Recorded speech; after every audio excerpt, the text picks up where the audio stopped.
Im ta nè. Đúng không?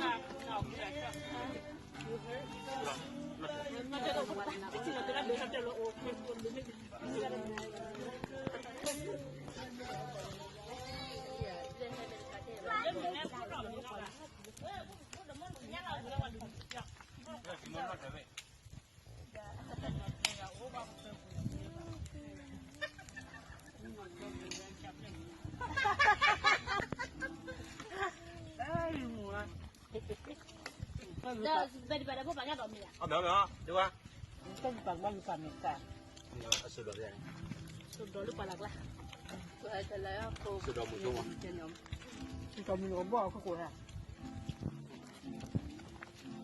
Có chừng mấy cổ vậy? Cái món cái gì đó là, có nên mấy lần rồi, một cái đồ cái điện nào, nó không có gì mà cái tổ đó có gì đó cái gì đó. Này cái, cái nào mới cái mà cái tổ sao lâu thì Chỗ nào mình rửa? Nó mình rửa. Này là cái cục thịt.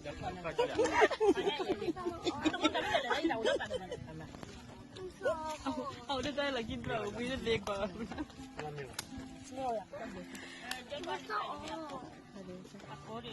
Hello, Amia.